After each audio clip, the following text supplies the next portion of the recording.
You are live, ma'am. Okay.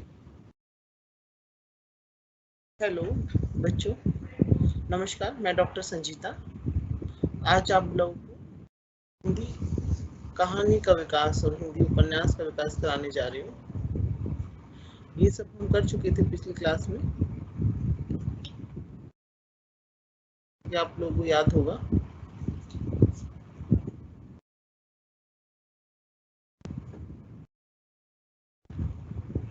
एक minute.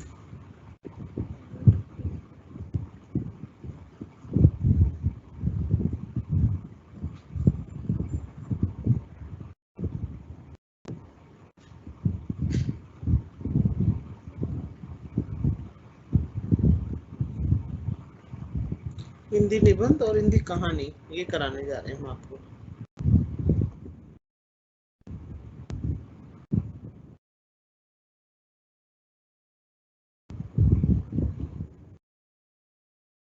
निकाल लें पहले, फिर मैं आपको कराती हूँ।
बच्चों, मैं आप लोगों को दिखाई दे रही हूँ? कोई दिक्कत तो नहीं? आवाज ठीक आ रही है?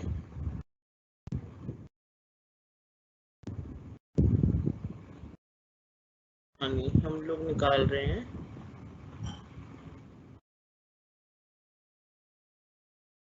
जी।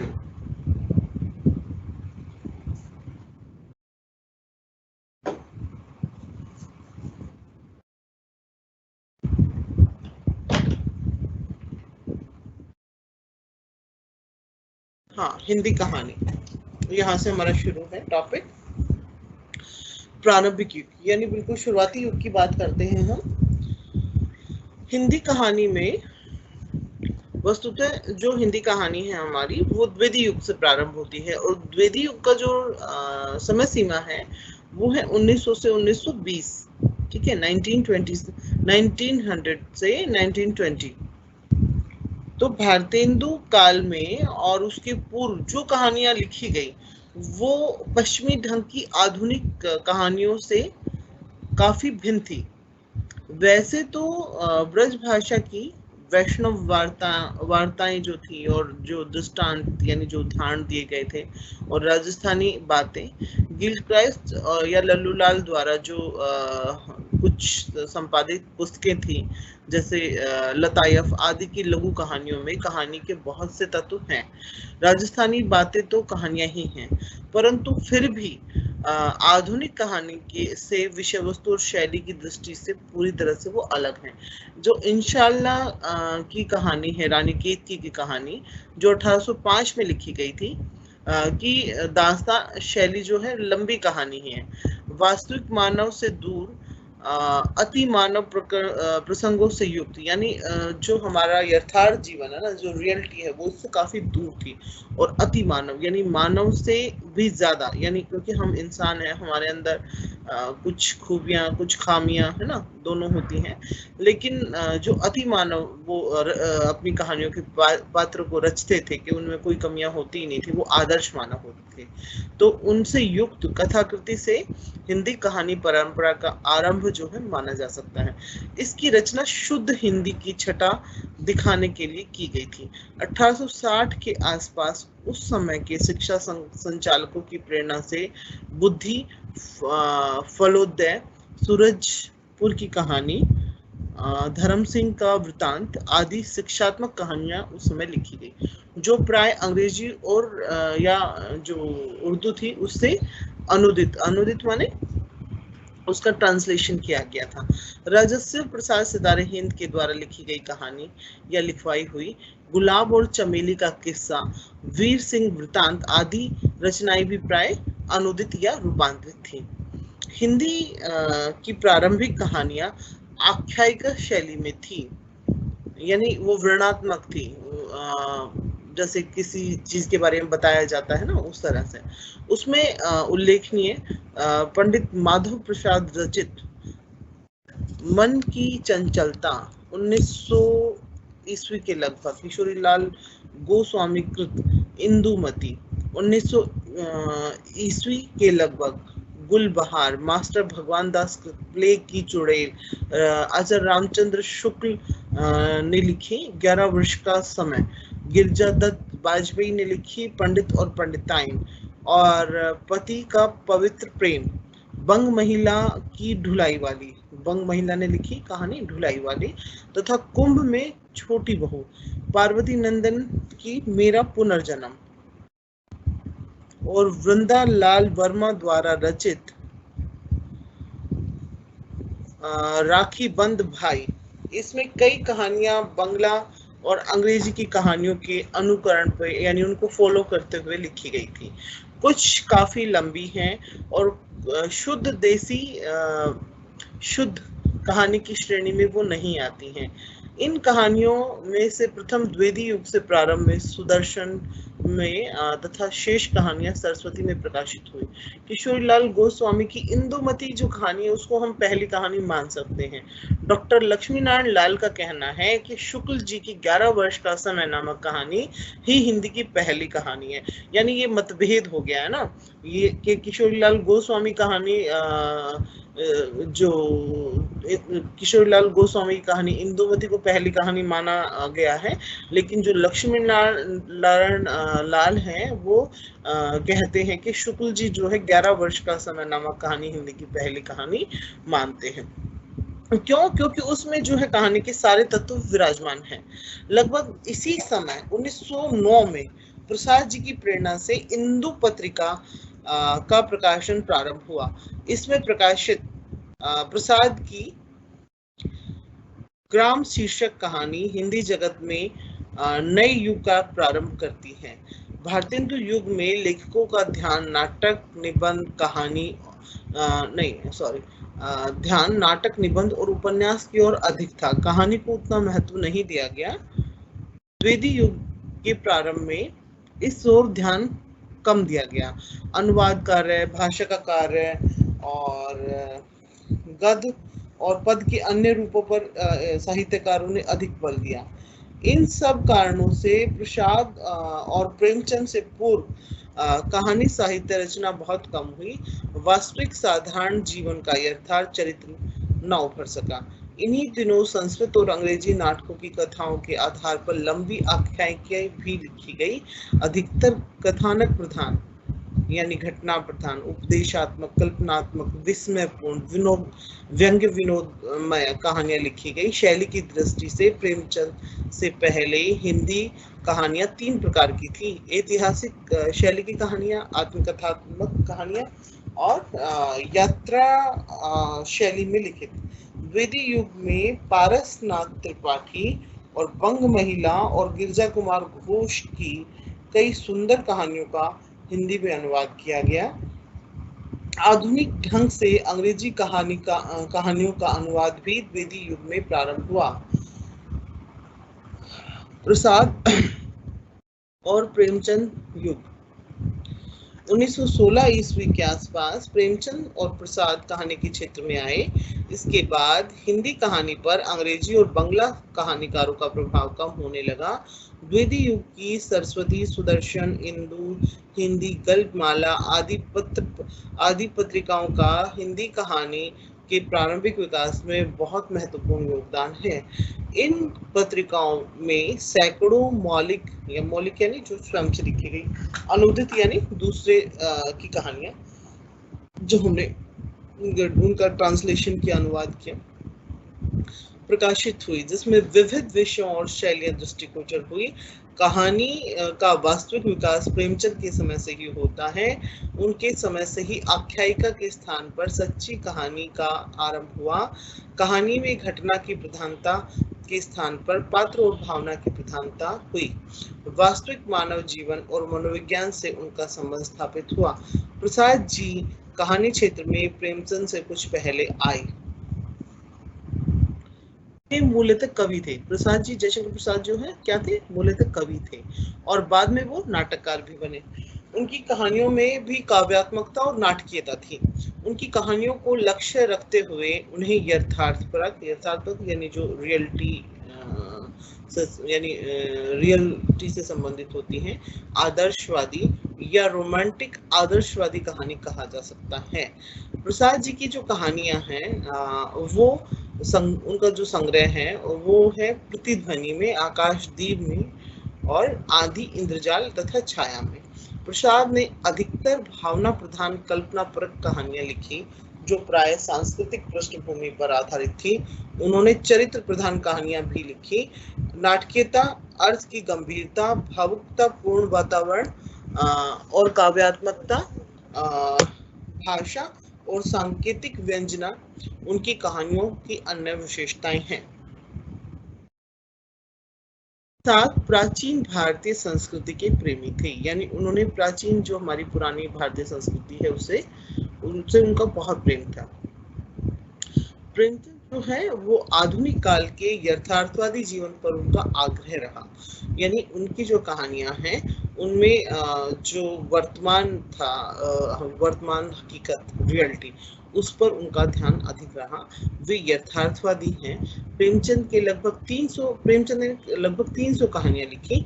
उनकी कहानियां मानसरोवर भाग 6 में तथा गुप्तधन भाग 2 में संग्रहित है।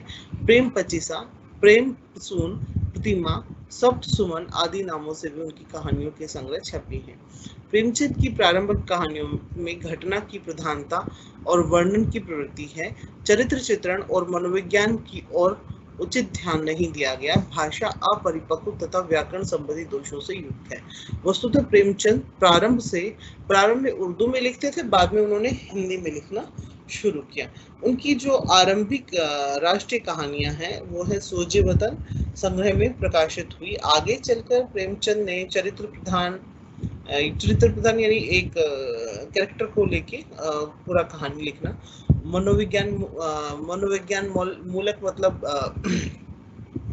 जैसे मन के ऊपर, जैसे हम क्या सोचते हैं, हमारे ऊपर क्या गुजरती है, यानी साइकोलॉजिकल कहानियां उन्होंने लिखी। वातावरण प्रधान कि उस समय जैसा एनवायरनमेंट था उसको लेके, ऐतिहासिक आदि कई प्रकार की उन्होंने कहानियां लिखी और वास्तविक जीवन तथा मानव स्वभाव के मार्मिक चित्र उन्होंने प्रस्तुत किए।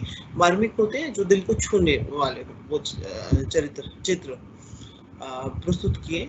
प्रेमचंद की भाषा जो है वो सरल और व्यवहारिक थी और उनके जो संवाद थे, यानी जो डायलॉग्स थे, वो स्वाभाविक और सजीव थे। साधारण घटनाओं और बातों को मार्मिक बनाने में वो कुशल थे, यानी जो बिल्कुल हमें सीधी साधारण सी घटनाएं दिखाई देती हैं, उनको वो मार्मिक क्या होता है? हृदय स्पर्शी, मर्म स्पर्शी, जो दिल को छू ले, ऐसे इस तरह के बनाने में वो कुशल थे, पारंगत थे। प्रेमचंद नवीन जीवन में रुचि रखने वाले और मानवतावादी लेखक थे। प्रारंभ में प्रेमचंद गांधी और टॉलस्टॉय से प्रभावित रहे। बाद में वो मार्क्स और लेनिन की विचारधारा की ओर झुक गए। प्रसाद प्रेमचंद युग के प्रारंभ के कहानीकारों में चंद्रधर शर्मा गुलेरी और पंडित ज्वाला प्रसाद शर्मा के नाम भी उल्लेखनीय हैं।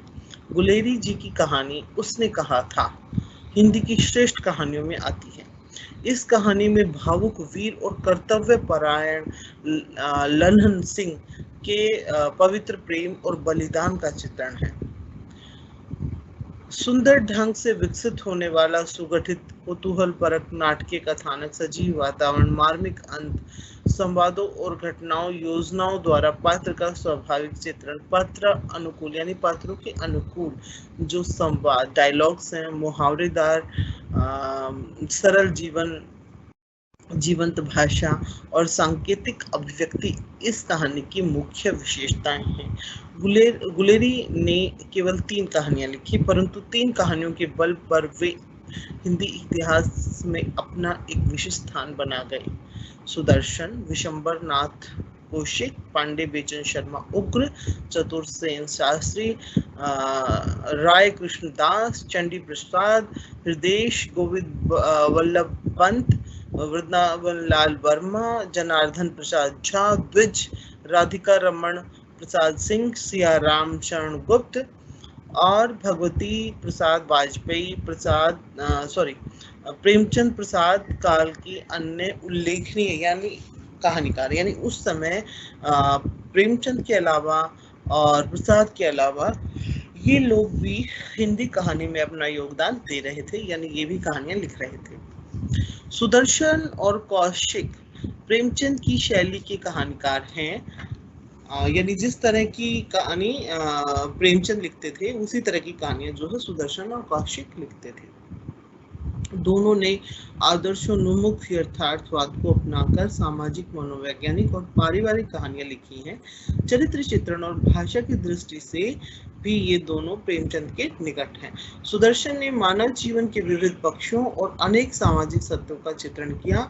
कौशिक जी ने अपनी कई कहानियों में पारिवारिक जीवन के सुंदर चित्र प्रस्तुत किए हैं। उनकी ताई नामक जो कहानी है वो चरित्र प्रधान कहानी हिंदी साहित्य जगत में प्रसिद्ध है।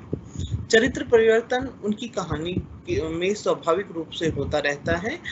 संवादों द्वारा पात्रों के मन की स्थिति कहीं कहीं उन्होंने अच्छा प्रकाश डाला है। सुदर्शन के कहानी संग्रह के नाम है परिवर्तन, सुदर्शन सुधा और तीर्थ यात्रा, सुदर्शन सुमन, पुष्पलता, सुप्रभात, नगीना, फूलवती, पनघट। कौशिक जी की कहानियां गल्प मंदिर, चित्रशाला, प्रेम प्रतिमा, कल्लोल आदि शीर्षकों से प्रकाशित हुई। उग्र जी की चॉकलेट, चिंगारियां, इंद्रधनुष, निर्लज्जा, दोजख की आग और बलात्कार, सन की, अमीर, पीली इमारत, चित्र विचित्र, यह कंचन सी काया, कला का पुरस्कार आदि के लेखक। यानी ये सारी कहानियां किन्होंने लिखी है? उग्र जी ने लिखी की कहानियों में समाज और राजनीति का मार्मिक अंकन हुआ है। रूढ़ियों तथा राजनीतिक तथा राष्ट्रीय दुष्ट प्रवृत्तियों पर उन्होंने तीव्र रोष प्रकट किया है। उसके पात्र सजीव सबल होते हैं, संवाद प्राय छोटे, स्पष्ट और भाषा वक्र होने पर भी सरल। उग्र जी ने कई तरह की कहानियां लिखी हैं। भावुकता तथा कल्पना से पूर्ण प्रतीकात्मकता, समस्या मूलक तथा नाटकीय रेखाचित्र जैसी। चतुर सेन, राजकर्ण, अक्षय आदि ने अधिकतर सामाजिक परिस्थितियों का अंकन किया। राधा कृष्ण दास, सुधांशु आदि प्रधान कहानियों के लेखक हैं। वे प्रसाद पद्धति के कहानीकार हैं।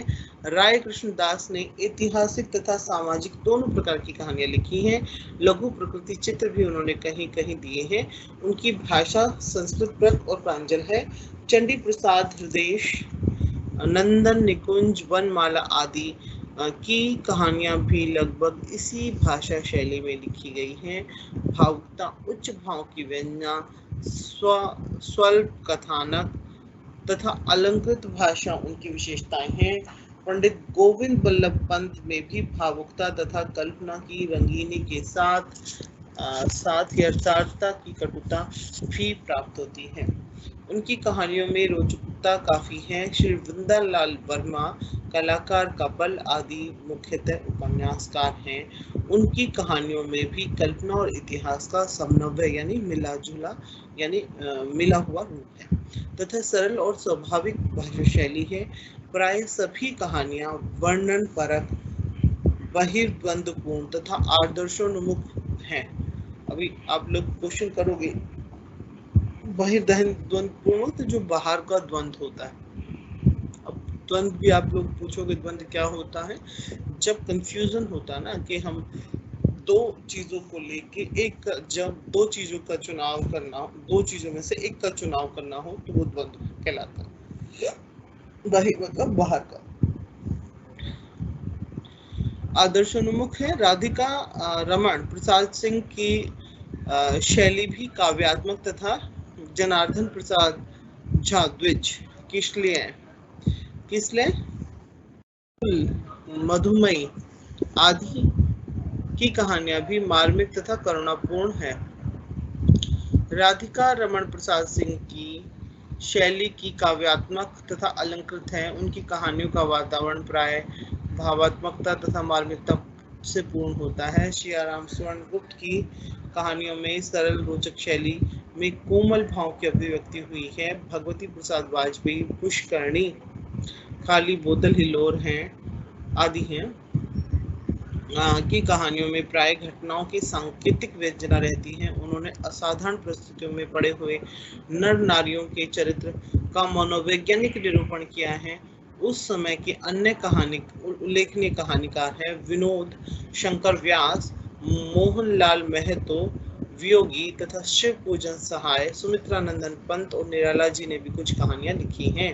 उपयुक्त कहानीकारों में कौशिक सुदर्शन वाजपेयी तथा प्रेमचंद के आदर्शों से प्रभावित है और राधिका रमण प्रसाद सिंह, राधा कृष्णदास, विनोद शंकर व्यास, द्विज आदि प्रसाद के आदर्शों से कुछ कहानीकार अपना पृथक व्यक्तित्व रखते हैं और इन्हें दोनों में से किसी वर्ग में नहीं रखा जा सकता। वर्तमान युग, 3 पीढ़ियां। वर्तमान समय में हिंदी में कई पीढ़ियां एक साथ कहानी लिखने में लगा रही हैं। प्रेमचंद काल के उत्तरार्ध में इस क्षेत्र में आने वाले कुछ कहानीकार हैं जैनेन्द्र, जैसे फांसी, स्पर्धा, वातायन, पाजीव, जयसंधि, एक रात, 2 चिड़िया आदि। यशपाल, वो दुनिया, ज्ञानदान, अभिशप्त, पीढ़े की उड़ान, तर्क का तूफान, चित्र का शीर्षक, यशपाल। श्रेष्ठ कहानियां, इलाचंद्र जोशी, रोमांटिक छाया, आहुति, दिवाली और होली, कटीले फूल, लजीले कांटे, आगे की तृप्तगाथा, कटोरी की बात, परंपरा, जयदोल आदि। भगवती चरण वर्मा, 2 बांके, इंस्टॉलमेंट आदि।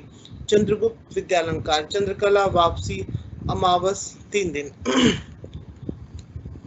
ये कथाकार जो उस समय नई पीढ़ी के कहानीकार माने जाते थे, अब जब पुराने हो चुके हैं, इनके बाद की कहानीकारों की 2 पीढ़ियां और विकसित हो चुकी हैं और इन तीनों पीढ़ियों के कहानीकारों ने हिंदी कहानी का विषय वस्तु तथा शिल्प दोनों दृष्टियों से पर्याप्त विकास किया है।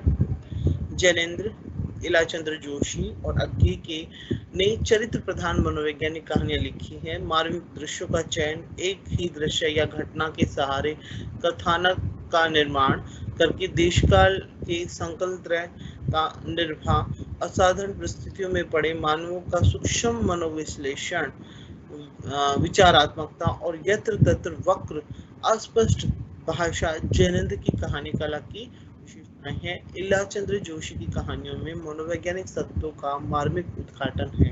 साधारण असाधारण दोनों प्रकार के पात्रों का चित्रण उन्होंने किया। जोशी जी का कहना है कि मनोविश्लेषण करते हुए व्यक्ति के अहं पर प्रहार करना ही मेरा लक्ष्य है। अग्गे ने मनोवैज्ञानिक और सामयिक सत्य की विवेचना करने वाली कहानियों के साथ समाज के मध्यम वर्ग के दैनिक जीवन की विशेषताओं और उनकी साधारण कारुणिक स्थितियों के खंड चरित्र प्रस्तुत करने वाली कहानियां लिखी हैं और राजनीतिक विद्रोह से संबंधित कहानियां भी। इनकी कई कहानियों के पात्र पिछले जीवन की अस्फुट चित्र कल्पनाओं के रूप में हैं। कुछ अधूरापन सा होने पर भी अग्गे की कहानियां प्रभावपूर्ण होती हैं। प्रगतिशील लेखक थे। जीवन के संघर्षों और विविध परिस्थितियों का उन्होंने अपने अनुभव के आधार पर सजीव अंकन किया। उनकी कहानियों में वर्तमान समाज की विशेषताओं पर तीव्र व्यंग्य प्रहार हैं। भगवती चरण वर्मा की शैली बड़ी सरस और आकर्षक है। इनकी कहानियों में पात्र कम होते हैं परंतु पूर्णतः सजीव और विश्वसनीय होते हैं। आप आधुनिक मानव और उनके जीवन को अच्छी तरह से समझते हैं। सामाजिक और ऐतिहासिक दोनों प्रकार की कहानियां उन्होंने लिखी हैं। चंद्रगुप्त विद्यालंकार ने दैनिक जीवन की साधारण घटनाओं को लेकर प्रभावपूर्ण कहानियां लिखी हैं। उन्होंने मनोवैज्ञानिक अध्ययन करते हुए कुछ शाश्वत सत्यों तथा साथ ही सामयिक सत्यों की सुंदर व्यंजना उन्होंने की है। जिनकी कुछ कहानियों में एक सुगठित कथानक न होकर कई संबद्ध कथाखंड प्रस्तुत किए गए हैं जिनके द्वारा उन्होंने किसी सत्य की व्यंजना की है। इन कहानीकारों में चरित्र प्रधान, प्रभाववादी, मनोविश्लेषण परक, भावना प्रधान, वातावरण प्रधान किसी शाश्वत या सामयिक सत्य की व्यंजना करने वाली कई प्रकार की कहानियां लिखी हैं। ऐतिहासिक शैली के अलावा आत्मकथात्मक, पत्र, डायरी और अनेक शैलियों का प्रयोग उन्होंने किया। आधुनिक काल की इस पीढ़ी के कुछ और दूसरी पीढ़ी के आने वाले उल्लेखनीय कथाकार हैं उपेंद्र नाथ अश्क, नागार्जुन, उषा देवी मित्रा, पहाड़ी, विष्णु प्रभाकर, कमलेश्वर मार्कंडे, अमरकांत, मोहन राकेश, नरेश मेहता, शिव प्रसाद सिंह, धर्मवीर भारती, मनु भंडारी, कृष्णा सोरती, शैलेश मटियानी, मुद्रा राक्षस। हिंदी की बिल्कुल नई पीढ़ी के कहानीकारों में उल्लेखनीय हैं निर्मल वर्मा, राम कुमार, विजय चौहान, कृष्ण बलदेव वैद। जहां लक्ष्मी कैद है राजेंद्र यादव, चांद और टूटे हुए लोग धर्मवीर भारती, धरती अब घूम रही है विष्णु प्रभाकर, जानवर और जानवर, नए बादल मोहन राकेश, गीली मिट्टी अमृत राय,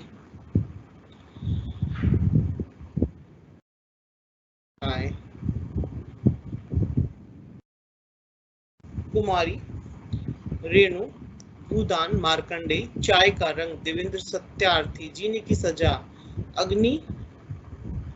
अग्निपुरी, नरक का न्याय मोहर सिंह सेंगर, प्यार के बंधन रावी, मेरी 33 कहानियां शैलेश मटियानी आदि संग्रह चर्चा में है। हिंदी की नवीनतम कहानियों में कथा तत्व की न्यूनता, काम कुंठाओं का विश्लेषण, व्यक्ति की पीड़ा, विवशता की अभिव्यक्ति, किसी मन की स्थिति का अंकन और आलोचनात्मक वृत्ति भी दृष्टिगोचर होती है। वर्तमान युग में आंचलिक कहानियां भी लिखी गई हैं। भाव कथाएं, गाथाएं, लंबी कहानियां पत्रिकाओं में दिखाई देती हैं। हिंदी में हास्य व्यंग्य की कहानियां भी लिखी गई। इस प्रकार की जी.पी. श्रीवास्तव, हरिशंकर प्रसाई, कृष्णदेव प्रसाद गौड़, अन्नपूर्णानंद, अब आप लोग ये नाम पढ़ लेना, है ना, नहीं तो क्योंकि और भी मुझे कराना है। फिर अभी आपको देखती हूँ आप लोगों के कोई प्रश्न तो नहीं है, थोड़ा सा ये रहता है, इसको कर देते हो। आज का जो प्रयोगवादी युग है उसमें हिंदी कहानी में सभी रूपों की बाढ़सी, मतलब देखा तो बाढ़सी आ गई या सभी रूपों में वो बढ़ रही है। कुछ कथाकार रहित कहानी लिखने का यत्न कर रहे हैं। कहानी बहुत अमूर्त, एब्स्ट्रैक्ट होती जा रही है। अब आज जो कहानी है में प्राय एक मनस्थिति, क्षण विशेष की अनुभूति, व्यंग्य चित्र या चिंतन की झलक प्रस्तुत की जाती है। कहानी में विषय वस्तु क्षण जो है पात्र बहुत थोड़े, एक या दो और अस्पष्ट होते जा रहे हैं और पुराने ढंग की सरलता भी समाप्त होती जा रही है। नई कविता की तरह नई कहानी भी बिल्कुल जो है कहानीपन छोड़कर निबंध के निकट आ पहुंची है। भारतेंदु काल में जो कहानी घटना प्रधान थी, प्रेमचंद युग में वो चरित्र प्रधान हो गई तथा मनोवैज्ञानिक भी हुई। और प्रेमचंद युग में चरित्र प्रधान और तथा मनोवैज्ञानिक हुई। ज्ञानेंद्र रज्ञ के उत्कर्ष काल में वह मनोविश्लेषणात्मक तथा चिंतन परक बनी। वही अब कथानक परक हो गई तो नहीं, कथानक परक तो है ही नहीं, चित्रण परक भी नहीं रही। विषय वस्तु और शिल्प दोनों में वह काफी आगे बढ़ गई है।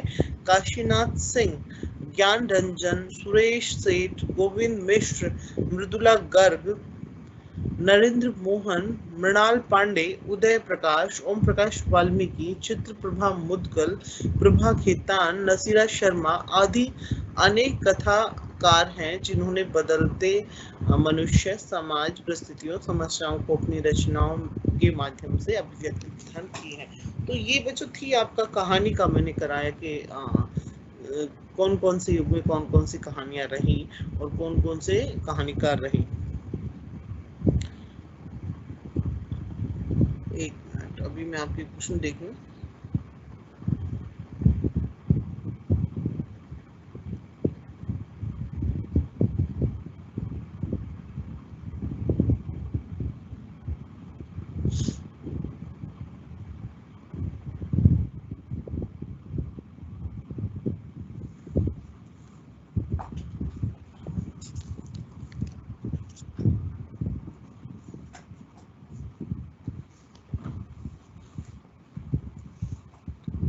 I can change the subject. क्यों बच्ची, क्या हो गया? सब्जेक्ट क्यों चेंज करना चाहते हो? हिंदी समझ नहीं आ रही? ओके, नीचे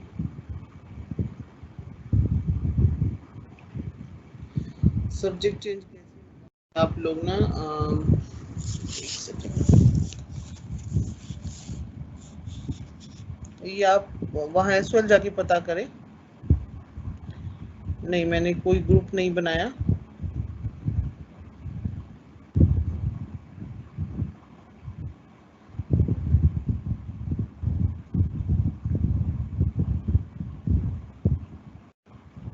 अच्छा ठीक है, क्या इम्पोर्टेंट है मैं ये बता दूं, है ना? आप लोग यही बोल रहे हैं, ठीक है, मैं देखती हूँ।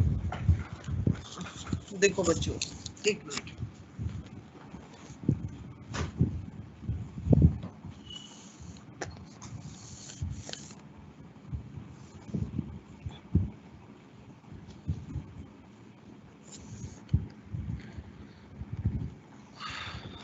देखो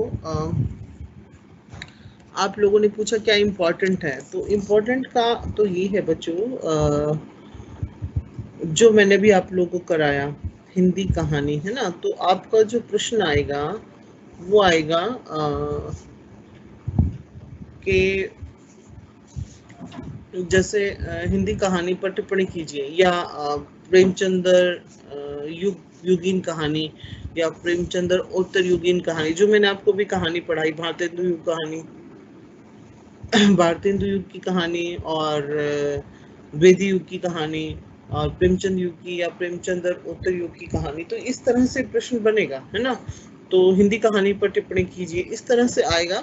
तो आपको ये देखना है कि मतलब ये जो मैंने अभी तक पढ़ाया, ये आपको सारा देखना है, तभी जो है आप लोग प्रश्न कर पाएंगे।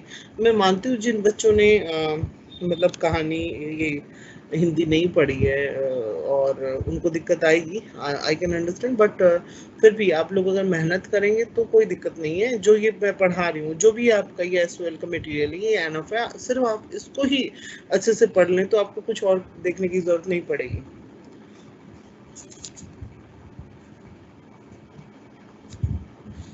मेरा सारा सेमेस्टर हिंदी ए था, बट इसमें हिंदी सी है। बच्चे ये तो आप वहाँ एसओएल जाके पता करें, मैं नहीं कह सकती इस पे, बस नहीं कह सकती क्या किस तरह से करना है, क्योंकि वो नॉन टीचिंग ही बता सकता है, हम लोग नहीं बता सकते। अभी मैं आपको हिंदी उपन्यास कराऊंगी। अच्छा, कहानी की अगर डेफिनेशन आप जानना चाहते हो या सोचते हो कि कहानी क्या होती है, वैसे कहानी तो मुझे लगता है सब लोग जानते ही होंगे कहानी क्या होती है ना? कहानी किसको कहते हैं? मतलब जीवन के किसी एक पक्ष का जिसमें वर्णन किया जाता है वो कहानी होती है, ठीक है? और जिसमें अगर हम ये कहें कि पूरे जीवन का समग्र चित्रण किया जाता है वो उपन्यास कहलाता है। तो अभी मैं आपको उपन्यास कराऊंगी।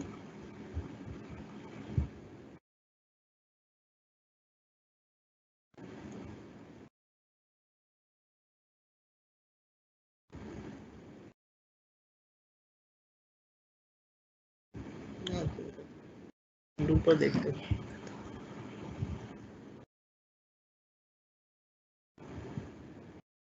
कहानी का अर्थ क्या होता है? कथा, यानी जैसे आप लोग शुरू से सुनते ही आए होंगे, आपकी दादी नानी आप लोगों को सुनाती होंगी, तो इंग्लिश में इसको स्टोरी बोलते हैं, हिंदी में इसको कहानी बोलते हैं, और इसको कथा भी कहा जा सकता है। हम हिंदी उपन्यास करेंगे, तो नाटक भी कर सकते हैं।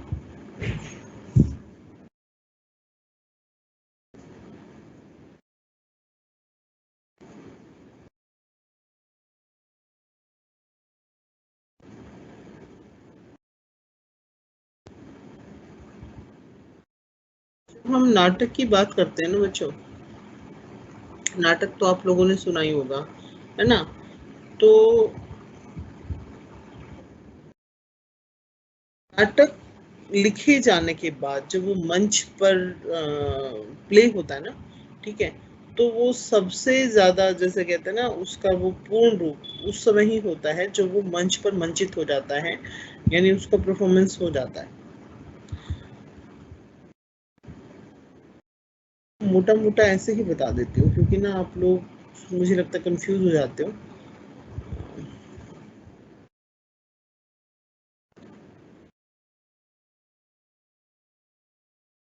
आधुनिक हिंदी नाटक, है ना?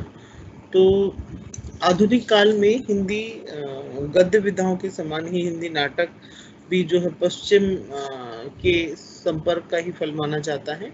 भारत के कई भागों में अंग्रेजों ने अपने मनोरंजन के लिए नाट्यशालाओं का निर्माण कराया, जिसमें शेक्सपियर और अन्य अंग्रेजी नाटककारों ने नाटकों का अभिनय उसमें होता था। उधर सर विलियम जोन्स ने फोर्ट विलियम कॉलेज में संस्कृत के अभिज्ञान शाकुंतलम के हिंदी अनुवाद के अभिनय की भी प्रेरणा दी। इस बीच अभिज्ञान शाकुंतलम के कई हिंदी अनुवाद हुए, जिसमें राजा लक्ष्मण सिंह का अनुवाद आज भी महत्वपूर्ण माना जाता है।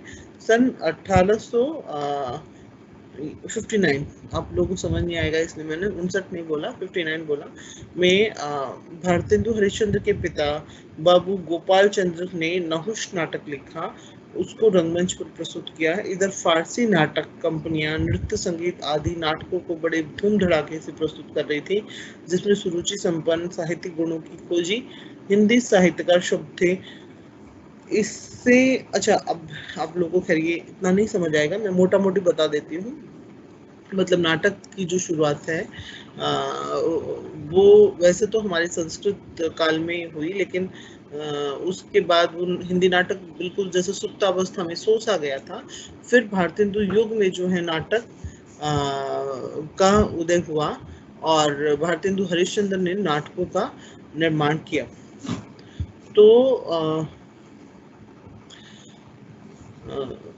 फिर उस समय भारतेंदु हरिश्चंद्र ने कई नाटक लिखे, जैसे अंधेर नगरी, चौपट राजा, भार दुर्दशा, है ना? अब हम जो है नाटक को चार भागों में बांट सकते हैं। एक तो भारतेंदु युगीन नाटक, फिर द्विवेदी युग, प्रसाद युग और प्रसाद उत्तर युग, है ना? तो भारतेंदु युग जो 1850 से 1900 तक का टाइम पीरियड है, और द्विवेदी युग 1901 से 1920, प्रसाद युगीन नाटक 1921 से 1936, प्रसाद उत्तर 1937 से अब तक। अब जो है मैं आपको, क्योंकि ये पूरा वैसे तो नहीं हो पाएगा, आप लोग जैसे बोल रहे मैडम मोटा मोटा मुझे बताना पड़ेगा। हिंदी नाटक में, हिंदी नाट्य परंपरा की जो शुरुआत है वो भारतेंदु के द्वारा होती है। भारतेंदु युग नवोत्थान का युग था। भारतेंदु देश के सामाजिक, धार्मिक, राजनीतिक, आर्थिक दुर्दशा से आहत थे, अतः साहित्य के माध्यम से उन्होंने समाज को जागृत करने का संकल्प किया।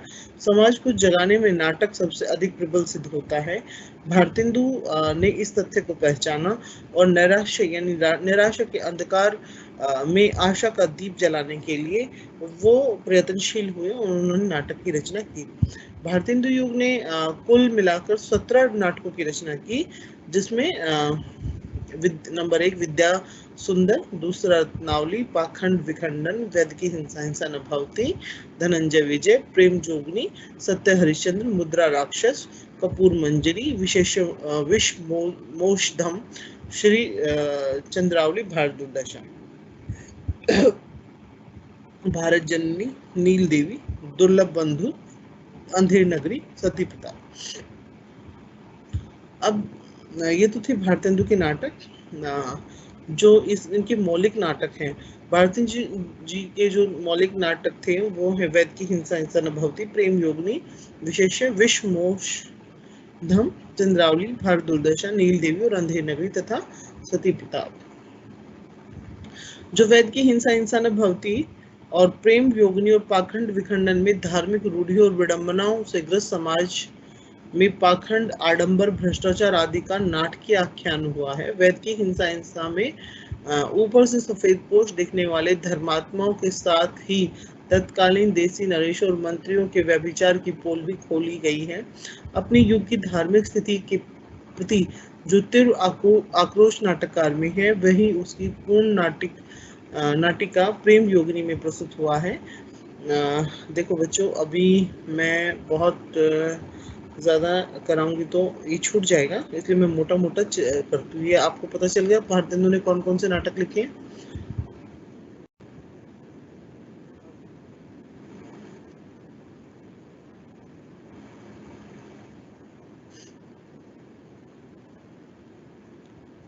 है हमारा वेदी युग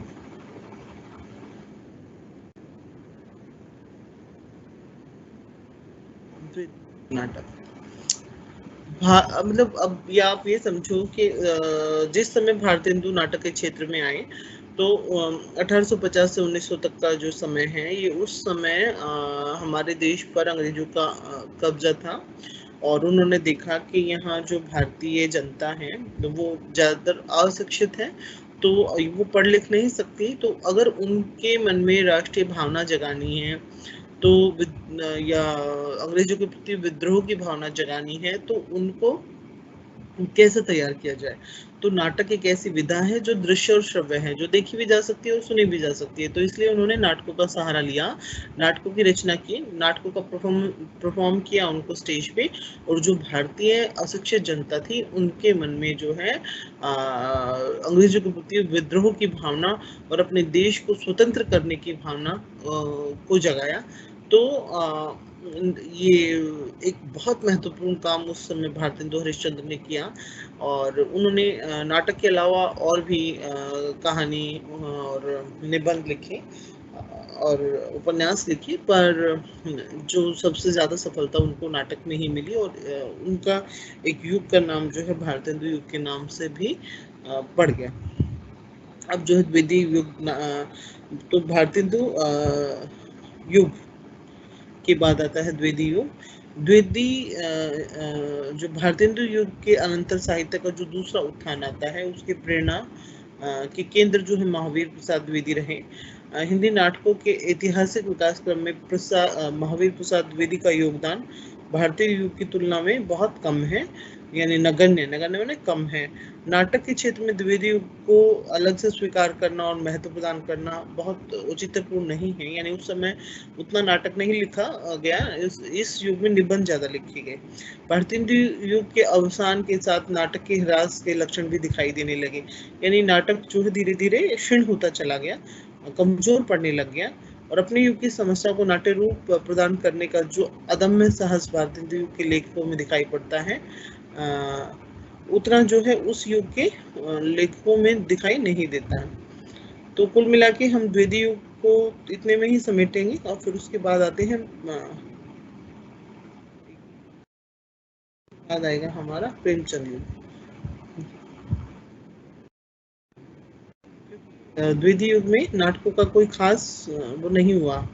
अब ये है प्रसाद युगीन नाटक, ये यहाँ से हम लेते हैं। प्रसाद का आगमन नाट्य रचना में व्याप्त गतिरोध को समाप्त करने वाला युग था। उन्होंने एक प्रवर्तक के रूप में कविता, नाटक, निबंध आदि क्षेत्रों में युग का प्रतिनिधित्व किया। डॉक्टर गुलाब राय का कहना है, प्रसाद जी स्वयं एक युग थे। उन्होंने हिंदी नाटकों में एक मौलिक क्रांति की। उनके नाटक को पढ़कर लोग जितेंद्र लाल के नाटकों को भूल गए। वर्तमान जगत के संघर्ष और कोलाहल जीवन से उबा हुआ उनका हृदय कवि उन्हें स्वर्णिम आभा से दीप्त दूरस्थ अतीत की ओर ले जाता था। यानी उनके जो नाटक थे ना वो ऐतिहासिक पृष्ठभूमि पे आधारित थे, जो हमारी ऐतिहासिक पृष्ठभूमि जो गौरवपूर्ण रही। हमने जैसे चंद्रगुप्त मौर्य, चंद्रगुप्त नाटक उन्होंने लिखा, अजातशत्रु लिखा, तो उन्होंने जो है नाटक के क्षेत्र में एक अलग से अपना स्थान बनाया।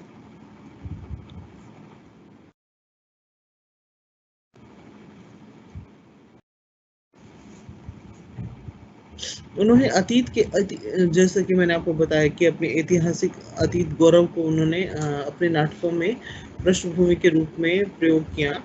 उन्होंने अतीत के इतिवृत्त में भावना का मधु और दार्शनिकता का रसायन खोलकर समाज को एक पौष्टिक अवलेह दिया, जो ह्रास की मनोवृत्ति को दूर कर उन्हें एक नई सांस्कृतिक चेतना का संचार करता है।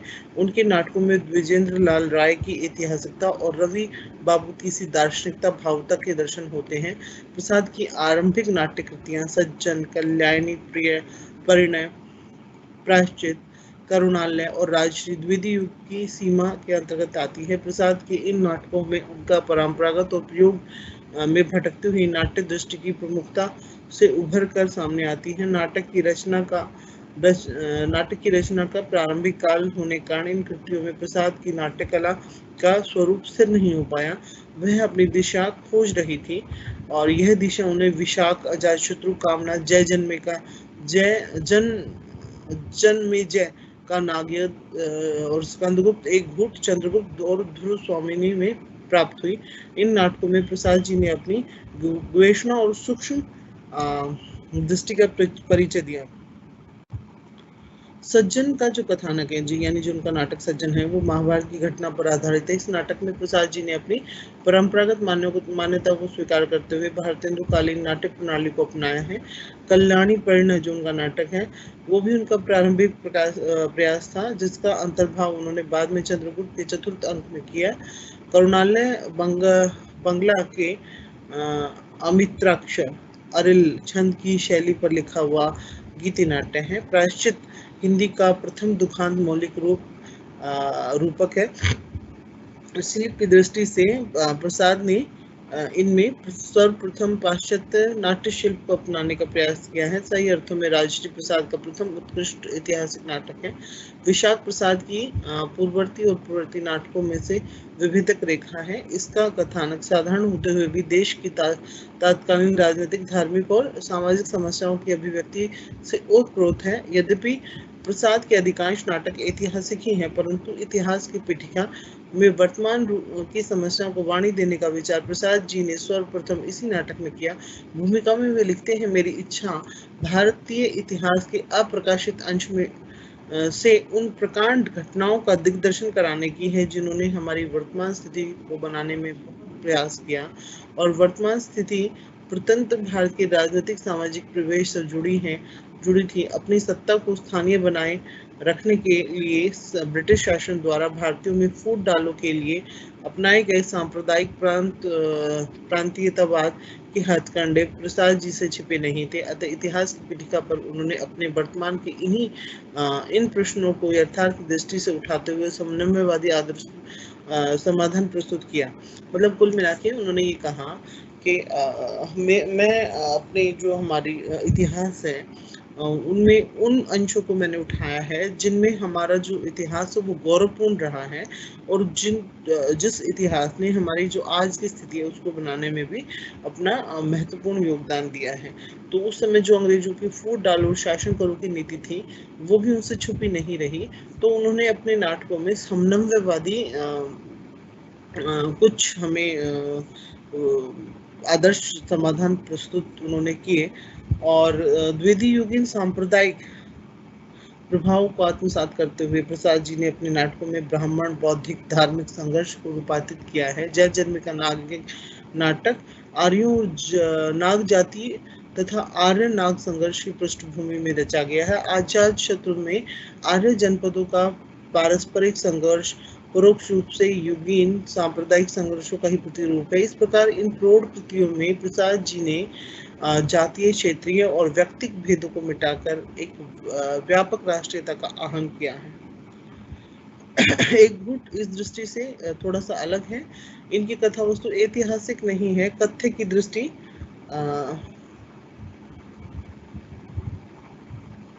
एक मिनट बच्चों, इनकी कथा वस्तु ऐतिहासिक नहीं है, कथा की दृष्टि से ये भिन्न है। इनमें प्रसाद ने भौतिक विलासिता का विरोध किया है, कामना में विभिन्न भावों को पात्र रूप में प्रस्तुत किया है, इसलिए उसे प्रतीक नाटक कहा जा सकता है। एक घूट एकांकी, और उसमें प्रसाद ने यथार्थ और आदर्श की स्थिति, जीवन का लक्ष्य, स्त्री पुरुष के प्रेम भावना के सामंजस्य को चित्रित किया है। ध्रुव स्वामी प्रसाद की अंतिम कृति है। अन्य नाटकों में प्रसाद विशेष रूप से राजनीतिक प्रश्नों के यथार्थ को जूझते रहे हैं, और ध्रुव स्वामी में सामाजिक जीवन की वर्तमान युगीन नारी समस्या पर बौद्धिक विमर्श उन्होंने किया है, यथार्थ दृष्टि का परिचय दिया है। नारी जीवन की इस सामाजिक समस्या के प्रति प्रसाद का आकर्षण वर्तमान नारी आंदोलन का ही परिणाम है। उस आज के समाज में नारी की स्थिति, दास्ता की श्रृंखलता से उसकी मुक्ति, विशिष्ट परिस्थितियों में पुनर्विवाह की समस्या को बड़े साहस, संयम, तर्क और विचार एवं धर्म की पीठिका प्रस्तुत करके इस नाटक में सुलझाया है। स्पष्ट है कि हिंदी नाटक की प्रभावमान धारा को एक नई मोड़ पर लाकर खड़ा किया। वे एक सक्षम साहित्यकार थे, उनके हृदय में भारतीय संस्कृति के प्रति अगाध ममता थी। उन्हें विश्वास था कि भारतीय संस्कृति ही मानवता का पथ प्रदर्शित करती है। इस कारण अपने नाटकों द्वारा प्रसाद जी ने भारतीय संस्कृति के भव्य रूप की झांकी दिखाकर राष्ट्रीय आंदोलन के साथ साथ अपने देश के अधुनातम निर्माण की पीठिका भी प्रस्तुत की है। भारतेंदु ने अपने नाटकों में जिस प्राचीन भारतीय संस्कृति की स्मृति को भारत की सोई हुई जनता के हृदय में जगाया था, प्रसाद ने नाटकों में उसी संस्कृति के उदात्त और मानवीय रूप पर अपनी भावी संस्कृति के निर्माण की चेतना प्रदान की। पर यह समझना भूल होगी कि उन्होंने केवल भारतीय संस्कृति के गौरवगान के लिए नाटकों की रचना की। वस्तुतः उनका नाट्य साहित्य ऐतिहासिक होते हुए समसामयिक जीवन के प्रति उदासीन नहीं है। वह प्रत्यक्ष को लेकर मुखर है, उनमें लोक संग्रह का प्रयत्न है, राष्ट्र के उद्बोधन की आकांक्षा है। बच्चों, अभी ना मैं आप लोगों का कुछ प्रश्न देख लेती हूँ, फिर ये खत्म हो जाएगा हमारा। एक्चुअली समय सीमा रहती है क्लास की, उसका मुझे पालन करना पड़ता है ना।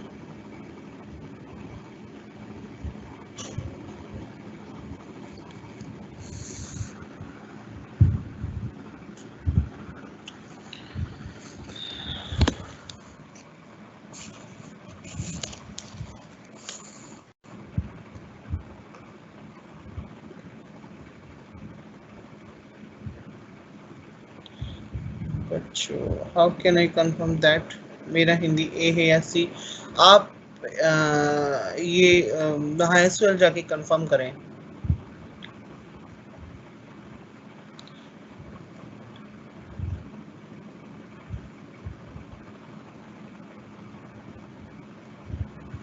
मैं अपना इंट्रोडक्शन तो मेरा इंट्रोडक्शन का, ठीक है। मेरा नाम डॉक्टर संजीता है, ठीक है, और मैं आप लोगों को ये आपका हिंदी सी पढ़ा रही हूँ।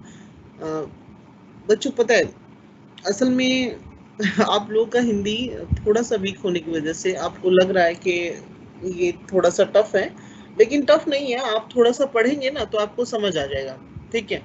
देखो, है कुछ नहीं, मैं आप लोगों को आज आपको हिंदी निबंध, ठीक है, हिंदी नाटक, ये सब आपको कराया है। तो इनका विकास कराया, इनकी शुरुआत कहाँ से होती है, इनका विकास कहाँ से होता है, ठीक है, मतलब कब कब हुआ।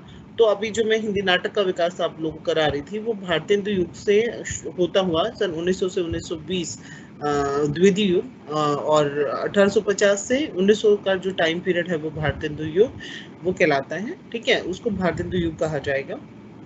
और भारतेंदु का, जैसे कि मैंने आपको जिक्र किया कि उस समय हमारी भारत की जनता अशिक्षित थी, जो पढ़ी लिखी नहीं थी।